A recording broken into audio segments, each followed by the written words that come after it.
Good morning मेरे प्यारे बच्चों, कैसे हैं आप सभी। उम्मीद है आप बहुत अच्छे होंगे। जैसा कि आपसे वादा किए हैं कि प्रत्येक दिन आप सभी के लिए मैं 50 मोस्ट इंपॉर्टेंट क्वेश्चन जीके का लाता रहूँगा, तो इसी वादे के साथ आपके बीच पुनः उपस्थित हुआ हूँ। और 50 मोस्ट इंपॉर्टेंट और कौन से क्वेश्चन हैं ये, तो ये सभी के सभी एग्ज़ाम में पूछे गए प्रश्न हैं। और एग्ज़ाम में पूछे गए प्रश्न बच्चों सबसे ज़्यादा इंपॉर्टेंट होता है। तो चलिए आज फिर हमारे साथ जुड़िए और 50 प्रश्न आप साथ ही साथ बनाइए भी, और नहीं जानते हैं तो इसे आप याद रखिएगा। चलिए पहला क्वेश्चन आपके स्क्रीन पर दिख रहा होगा। पुरापाषाण काल में आदि मानव के मनोरंजन का साधन क्या था? तो इसका जवाब होना क्या चाहिए बच्चों, खुद आप लोग बताओ। तो इसका जवाब क्या होना चाहिए? इसका जवाब होना चाहिए शिकार।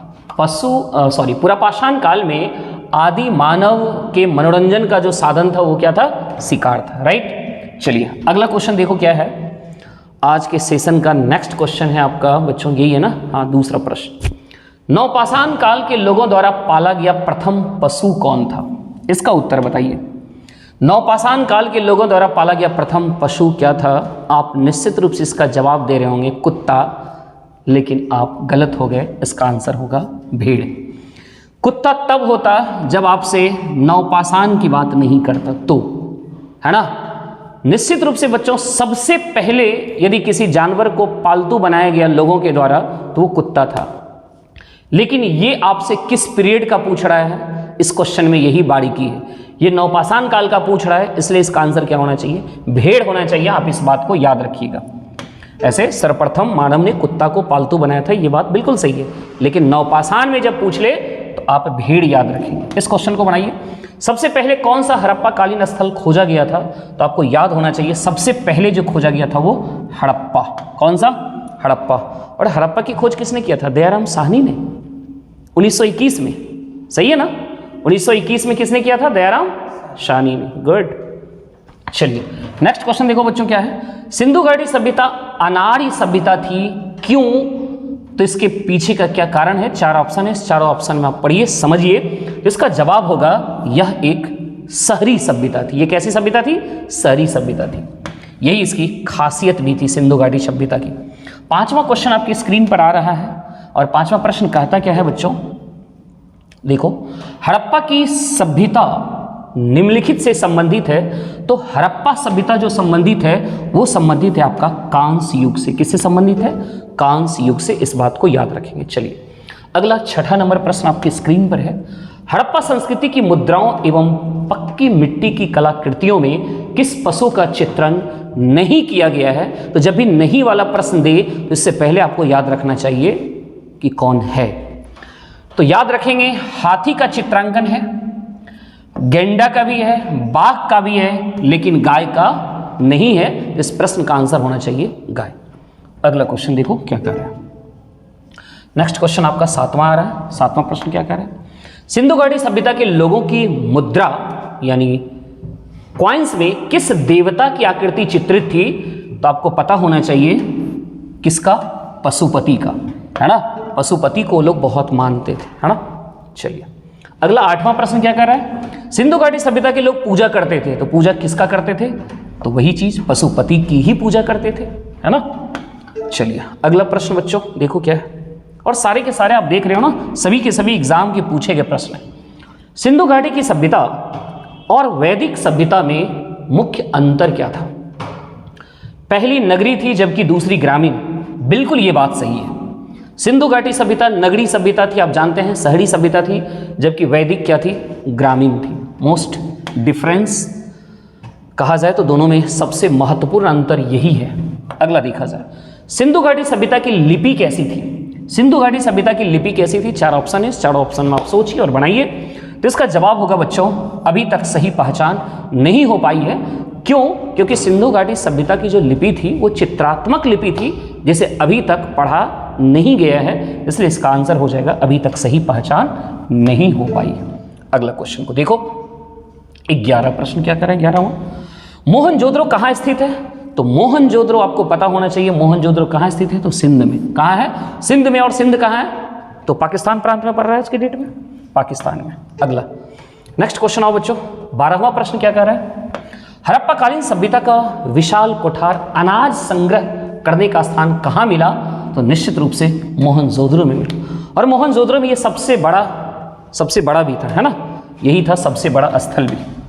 अगला देखा जाए, नेक्स्ट क्या कर रहा है, 13वां प्रश्न। अमरी जो हड़प्पा सभ्यता के एक स्थल है किस प्रांत में स्थित है?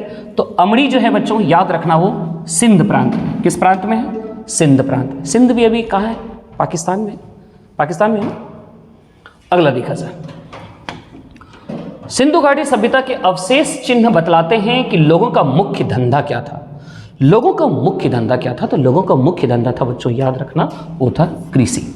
ऐसे में एक बात आप लोगों को बता दूं कि यदि आप लुसेंट पढ़ेंगे, खास करके लुसेंट ऑब्जेक्टिव जब पढ़ोगे बच्चों, तो उसमें यही क्वेश्चन है और उसमें इस प्रश्न का उत्तर आपको देखने को मिलेगा व्यापार। क्या देखने को मिलता है? व्यापार मिलता है ना। लेकिन इसका जो सही उत्तर होगा बच्चों वो होगा कृषि। इस बात को आप लोग याद रखिएगा। चलिए अगला क्वेश्चन देखा जाए। 15वां प्रश्न कहता है निम्नलिखित में से कौन सा स्थल भारत में नहीं है? तो भारत में जो है बच्चों वो कौन सा नहीं है? तो वो हड़प्पा नहीं है, क्योंकि हड़प्पा कहाँ पड़ता है? पाकिस्तान में, है ना। नेक्स्ट क्वेश्चन 16वां देखो क्या कर रहा है। ये कहता है कि इनमें कौन एक हड़प्पा सभ्यता की पूर्वी सीमा का निर्धारण करता है? तो आप सभी को हड़प्पा का जो है वो चौहद्दी, है ना, उत्तर में क्या है, पश्चिम में क्या है, दक्षिण पूर्व, ये सब याद रखना चाहिए। तो उसी में से एक क्वेश्चन यहाँ पे क्या दिख रहा है कि पूर्वी सीमा इसका बताइए। तो पूर्वी सीमा है बच्चों आलमगीरपुर, और आलमगीरपुर याद रखना वो कहाँ पे है? यूपी में। भारत में कहाँ पड़ता है? यूपी में पड़ता है। चलिए नेक्स्ट क्वेश्चन में आ जाओ। 17वां प्रश्न क्या कह रहा है? हड़प्पा सभ्यता का कौन सा स्थल भारत में नहीं था? कौन सा स्थल नहीं था, मतलब कौन कौन स्थल है, ये जानना बहुत इंपॉर्टेंट। आप देख रहे हैं कई बार ये क्वेश्चन पूछा जा रहा है। तो आपको याद रखना है कि बालाकोट जो है वो भारत में नहीं है। बाद में कि ये तीनों यानी मांडा, सुरकोटदा और हुलास ये सभी भारत में हैं, लेकिन ये भारत से बाहर है। बालाकोट निश्चित रूप से कहाँ पड़ रहा है? तो पाकिस्तान प्रांत में ये भी पड़ता है ना बच्चों, पाकिस्तान में। नेक्स्ट क्वेश्चन में आ जाओ। 18वां प्रश्न देखो क्या कर रहा है। 18वां प्रश्न कहता है हड़प्पा कालीन लोगों को किसकी जानकारी नहीं थी? तो हड़प्पा कालीन लोगों को लोहा की जानकारी नहीं थी। ये बहुत ही फेमस क्वेश्चन है ना। चलिए अगला 19वां प्रश्न देखो क्या कर रहा है। सिंधु घाटी की सभ्यता को आर्य पूर्व सभ्यता किसके प्रमाण मिलने के कारण से कहा जाता है? तो सिंधु घाटी की सभ्यता को आर्य पूर्व सभ्यता किसके प्रमाण मिलने के कारण से कहा जाता है? मतलब सिंधु घाटी और आर्य में जो डिफरेंशिएट हो रहा है वो किसके मिलने से हो रहा है कि ये पता चल रहा है कि ये जो हड़प्पा है ये आर्य से पहले की सभ्यता है। किस चीज़ का आविष्कार हुआ, किस चीज़ की खोज हुई जिस वजह से ये पता चल रहा है कि सिंधु घाटी जो है वो आर्य के पहले का है? तो निश्चित रूप से वो बर्तन। आपको पता होना चाहिए कि मिट्टी के बर्तन, बर्तन मतलब मिट्टी के बर्तन। और इसमें कलर में थोड़ा सा डिफरेंस था। सिंधु घाटी में कुछ अन्य कलर थे, जबकि आप आर्य में पढ़ेंगे तो उसमें मिट्टी के बर्तन में कुछ अलग कलर का प्रयोग किया गया है। तो इस वजह से ही क्या है, दोनों में फर्क है। चलिए अगला क्वेश्चन देखा जाए बच्चों 20वां। तो 20वां प्रश्न आपका क्या कह रहा है? निम्नलिखित में से कौन सा कथन सिंधु घाटी सभ्यता के संबंध में सही है? उनके घर ईंटों के बने थे, ये बात भी बिल्कुल सही है। सभा भवन की खोज मोहनजोदड़ो में हुई, ये बात भी सही है। घर की निर्माण योजना में खुला चौक मुख्य लक्षण था, ये भी सही है। इसका मतलब आंसर क्या होना चाहिए? उपर्युक्त सभी। चलिए नेक्स्ट क्वेश्चन देखिए आपका क्या आ रहा है। 21वां ये प्रश्न क्या है बच्चों? सिंधु घाटी सभ्यता की पहचान निम्न में से है। सुंदर मूर्तियां, धर्म और दर्शन शास्त्र, आर्थिक और सामाजिक सुधार, शहर योजना प्रणाली। The best option is D, शहर योजना प्रणाली। नेक्स्ट आ जाओ। 22वां प्रश्न क्या कह रहा है? ये कहता है सिंधु घाटी सभ्यता का ज्ञान मिलता है। किस चीज से सिंधु घाटी सभ्यता का ज्ञान मिला है? तो निश्चित रूप से पुरातात्विक उत्खनन से। किससे? पुरातात्विक उत्खनन से सिंधु घाटी सभ्यता के बारे में पता चलता है। अगला प्रश्न बच्चों 23वां देखो क्या कह रहा है। ये कहता है मानव द्वारा सर्वप्रथम किस धातु का उपयोग किया गया? तो मानव ने सबसे पहले जो यूज किया बच्चों वो किसका? तांबा का। और आज भी आपको पता होना चाहिए कि तांबा के बर्तन में पानी जब पीते हैं तो कहा जाता है बहुत पवित्र होता है और पेट के लिए बहुत फायदेमंद होता है ना। साधु संत ऋषि मुनि इसी तांबा के बर्तन में आज भी पानी पीते हैं। भारत में पशुपालन एवं कृषि के प्राचीनतम साक्ष्य प्राप्त हुए। तो कृषि के प्राचीनतम साक्ष्य जो प्राप्त हुए हैं बच्चों वो कहाँ से हुए हैं? तो मेहरगढ़ से हुए। और मेहरगढ़ भी शायद पाकिस्तान में ही पड़ता है ना। कहाँ पड़ता है? पाकिस्तान। चलिए अगला क्वेश्चन देखो बच्चों क्या कर रहा है, 25वां प्रश्न कर रहा है कि नवपाषाण युग में भारतीय उपमहाद्वीप के उत्तर पश्चिमी क्षेत्र में निम्नलिखित में से किस स्थान पर कृषि के अभ्युदय के प्रारंभिक प्रमाण प्राप्त हुए? क्वेश्चन वही, लैंग्वेज डिफरेंट, क्वेश्चन तो वही है ना। सीधी सी बात, आपसे क्या पूछ रहा है, कृषि का उदय, अभ्युदय का प्रमाण कहां पे मिला? तो निश्चित रूप से वही आंसर होना चाहिए, मेहरगढ़ ही होना चाहिए। चलिए अगला क्वेश्चन बच्चों, क्या कह रहा है ये क्वेश्चन, उस स्थल का नाम बताइए जहां से प्राचीनतम अस्थायी जीवन के प्रमाण मिले हैं। तो अस्थायी जीवन जनरली आप जानते हैं कि जब कृषि की खोज हो गई होगी तो लोग एक ही जगह रहना शुरू किए होंगे, क्योंकि वहीं से सारा चीज़ मिलना शुरू हो गया, खाने के लिए उसको भटकना नहीं पड़ रहा होगा, तो कहीं ना कहीं लोग अस्थायी रहना शुरू कर दिए होंगे।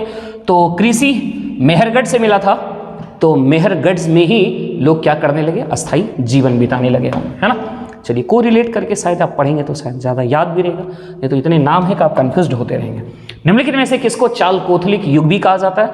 बच्चों ये क्वेश्चन तो पिछला वीडियो में भी था, है ना, सेम क्वेश्चन रिपीट हो चुका है, तो आपको याद होना चाहिए। ताम्रपाषाण युग को क्या कहा जाता है?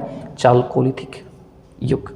अगला क्वेश्चन है आपका, निम्न में से किस एक पुरास्थल से पाषाण संस्कृति से लेकर हड़प्पा सभ्यता तक के सांस्कृतिक अवशेष प्राप्त हुए हैं? तो इसका आंसर है बच्चों मेहरगढ़। कहा? मेहरगढ़। सिंधु से लेकर, पाषाण संस्कृति से लेकर हड़प्पा सभ्यता तक के सांस्कृतिक अवशेष जो मिले वो कहाँ से? वो मेहरगढ़ से ही मिले। चलिए अगला क्वेश्चन है आपका, नवदा टोली किस राज्य में अवस्थित है? तो याद रखना नवदा टोली कहाँ है? मध्य प्रदेश में। किसमें? मध्य प्रदेश राज्य में है नवदा टोली। अगला प्रश्न नवदा टोली से ही दिख रहा है और क्या पूछ रहा है, नवदा टोली का उत्खनन किसने किया था? तो नवदा टोली का उत्खनन किया था बच्चों एच.डी. सांकालिया ने। किसने? एच.डी. सांकालिया ने किया था नवदा टोली का उत्खनन। अगला 31 क्वेश्चन क्या कर रहा है, वृहत पाषाण स्मारकों की पहचान की गई। वृहत पाषाण, इसको एक और लैंग्वेज बोलते हैं बच्चों, क्या बोलते हैं पता है आप लोग? मेगालिथ बोलते हैं। हाँ वेरी गुड। इसका एक और नाम क्या है बच्चों? मेगालिथ। किस नाम से जानते हैं? मेगालिथ। तो याद रखना, वृहत पाषाण बोले या फिर मेगालिथ बोले, दोनों बात सेम ही है। तो स्मारकों की पहचान जो की गई थी किस रूप में, यानी ये किस चीज़ के लिए था? तो मृतक को दफनाने के स्थान के रूप में ही इसका यूज किया जाता था, राइट। चलिए अगला क्वेश्चन क्या कर रहा है देखो, 32 नंबर क्वेश्चन कहता है, राख का टीला निम्नलिखित किस नवपाषाणिक स्थल से संबंधित है? तो ये है बच्चों संगनकल्लू, नाम है संगनकल्लू। ये संगनकल्लू कहाँ है? तो आप लोग को पता होना चाहिए कि ये कर्नाटक में है। कहाँ है? कर्नाटक में। और कर्नाटक में एक मैसूर जगह, मैसूर जगह, और मैसूर में भी एक जनपद है, कौन सा था? वेल्लारी जनपद। कौन सा? वेल्लारी जनपद। तो कर्नाटक में मैसूर और मैसूर में वेल्लारी जनपद के आसपास का ये स्थल है ना, तो याद रखिएगा। चलिए अगला प्रश्न आ जाइए, नेक्स्ट क्वेश्चन है 33, भीमबेटका किसके लिए प्रसिद्ध है? तो भीमबेटका जो प्रसिद्ध है वो गुफाओं के शैल चित्र के लिए, गुफाओं के शैल चित्र के लिए। अगला 34वां प्रश्न देखो क्या कहता है, निम्न में से कौन सा स्थल प्रागैतिहासिक चित्रकला के लिए प्रसिद्ध है? तो प्रागैतिहासिक चित्रकला के लिए जो प्रसिद्ध है वो भीमबेटका ही तो है ना, है ना। चलिए अगला क्वेश्चन देखा जाए बच्चों, नेक्स्ट क्वेश्चन है 35 क्या कह रहा है, विंध्य क्षेत्र के किस शिलाश्रय से सर्वाधिक मानव कंकाल मिले हैं? तो सर्वाधिक मानव कंकाल विंध्य क्षेत्र के किस शिलाश्रय से? तो ये है लेक हिया। कहां से? लेक हिया, है ना। अगला 36 नंबर क्वेश्चन देखो क्या कह रहा है बच्चों, सिंधु घाटी की सभ्यता निम्नलिखित में से किस सभ्यता के समकालीन नहीं थी? तो सिंधु घाटी की सभ्यता मिस्र के समकालीन ही थी, मेसोपोटामिया के भी समकालीन थी, चीन के भी समकालीन थी, लेकिन क्रीट की सभ्यता के समकालीन ये नहीं थी। तो आंसर हो जाएगा आपका डी फॉर दिल्ली। अगला प्रश्न है आपका 37 नंबर क्वेश्चन क्या कर रहा है बच्चों, सिंधु घाटी की सभ्यता कहां तक विस्तृत थी, है ना, किस किस एरिया में फैला हुआ था?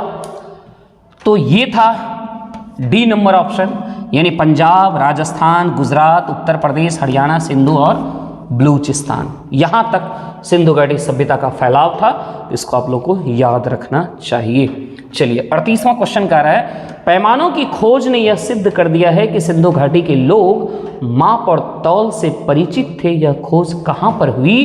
तो ये खोज हुई थी लोथल में। कहां हुई थी बच्चों? लोथल में। अगला नेक्स्ट क्वेश्चन 39 क्या कह रहा है आपका, हड़प्पा सभ्यता के बारे में कौन सी उक्ति सही है? उन्हें अश्वमेध की जानकारी थी? नहीं। गाय उनके लिए पवित्र थी? नहीं। उन्होंने पशुपति का सम्मान करना आरंभ किया? यस। डेफिनेटली आंसर क्या हो जाएगा बच्चों? सी हो जाएगा। अगला क्वेश्चन 40वां देखो क्या कर रहा है, सैंधव सभ्यता की ईंटों का अलंकरण किस स्थान से मिला है? ईंटों का अलंकरण किस स्थान से मिला है? तो ये है बच्चों कालीबंगा।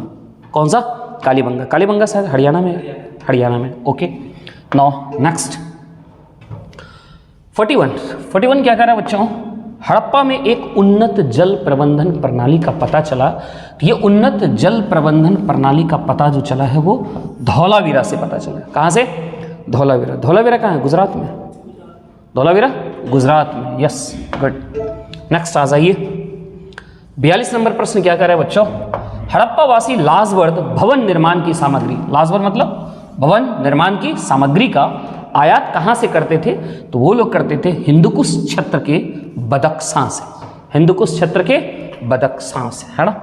चलिए अगला क्वेश्चन देखो क्या कर रहा है 43, मांडा जो कि जम्मू कश्मीर में, ये कहाँ है? जम्मू कश्मीर। किस नदी के किनारे स्थित है? तो मांडा जो है बच्चों याद रखना वो चेनाब नदी के किनारे स्थित है। चेनाब, है ना। नेक्स्ट 44वां प्रश्न क्या कहता है, हड़प्पा संस्कृति के विषय में निम्नलिखित कथनों पर विचार कीजिए। पहला, हड़प्पा संस्कृति सिंध और पंजाब में परिपक्व हुई, ये बात बिल्कुल सही है। वहां से यह दक्षिण तथा पूर्व की ओर फैली, ये बात भी सही है। वह क्षेत्र जहां वह फैली मिस्र तथा मेसोपोटामिया से बड़ा था। तो उपरोक्त कथनों में से कौन सा सही है? तो तीसरा भी बात सही है, तो इसका मतलब 1 2 3 इसका आंसर हो जाएगा, तीनों, है ना। चलिए अगले प्रश्न की ओर आते हैं। 45वां प्रश्न क्या कर रहा है, सिंधु घाटी के लोग विश्वास करते थे। तो याद रखना सिंधु घाटी के लोग मातृशक्ति में विश्वास करते थे। किसमें करते थे? मातृशक्ति में, हाँ या ना, मातृशक्ति में विश्वास करते थे। चलिए अगला प्रश्न, किस हड़प्पाकालीन स्थल से नृत्य मुद्रा वाली स्त्री, ये क्वेश्चन कल भी था, डांसिंग गर्ल करके था वहां लिखा हुआ, नृत्य मुद्रा वाली स्त्री की कांस। और ये भी क्वेश्चन था कि वो जो है वो किस चीज से बना था, क्वेश्चन यही था, वो मूर्ति किस चीज से बना था। और यहाँ पे क्वेश्चन है ये कहाँ से मिला, है ना। तो ये मिला है बच्चों कहाँ से? मोहनजोदड़ो से, नहीं मोहनजोदड़ो से। अगला क्वेश्चन आइए और देखिए 47वां प्रश्न क्या कह रहा है, कपास का उत्पादन सर्वप्रथम सिंधु क्षेत्र में हुआ, जिसे ग्रीक या यूनान के लोगों ने किस नाम से पुकारा? तो उसे सिंडन के नाम से, किस नाम से? सिंडन के नाम से पुकारा था। 48वां प्रश्न है, सिंधु घाटी सभ्यता संबंधित है, तो ये मोस्ट इंपॉर्टेंट क्वेश्चन है, आद्य ऐतिहासिक युग से, याद रखिएगा, आद्य ऐतिहासिक युग से है। 49वां प्रश्न है बच्चों, हड़प्पा निम्नलिखित में से किस सभ्यता से संबंध है? हड़प्पा जो वो है वो सिंपल सी बात है, वो सिंधु घाटी सभ्यता से संबंधित है। अगला प्रश्न है बच्चों आपका 50वां 50, सिंधु घाटी संस्कृति वैदिक सभ्यता से भिन्न थी, क्यों भाई? इसके पास विकसित शहरी जीवन की सुविधाएं थी, ये बात तो सही है, सिंधु घाटी में शहरी जीवन था। इसके पास चित्रलेखी लिपि थी, बात तो सही है, चित्रलेखी लिपि था, जिस वजह से उसी लिपि को आज तक पढ़ा नहीं जा सका है। इसके पास लोहे और रक्षा शास्त्रों के ज्ञान का अभाव था, और सिंधु घाटी में लोहे का ज्ञान तो हुआ नहीं था, मतलब ये भी सही ही बात कहा है, मतलब आंसर होना चाहिए डी। आंसर क्या हो जाएगा? D, right. तो बच्चों ये थे आज का हिस्ट्री के, और हिस्ट्री में भी प्राचीन भारत के मुख्य इंपॉर्टेंट क्वेश्चन, और वो सभी के सभी क्वेश्चन आपके एग्जाम के पूछे गए प्रश्न ही थे। तो ऐसे ही आप लगातार यदि हमारे साथ जुड़े रहेंगे तो 50 प्रश्न आप डेली याद करते चलेंगे, और ये लगातार सिलसिला यदि जारी रहा बच्चों तो एक वक्त आएगा कि आपका जीके पे बहुत अच्छा पकड़ बन जाएगा। तो ऐसे ही आप हमारे चैनल से जुड़े रहिए, और यदि आप हमारे चैनल पे नए हैं तो चैनल को सब्सक्राइब कर लीजिए, जिससे कि आपको लगातार वीडियो मिलता रहेगा और आप अपने ज्ञान को बढ़ाते रहेंगे। यदि हमारा आज का वीडियो पसंद आया तो निश्चित रूप से इसे लाइक, शेयर, कमेंट भी जरूर करिएगा और अपने दोस्तों तक तो जरूर शेयर करिएगा। Thank you so much.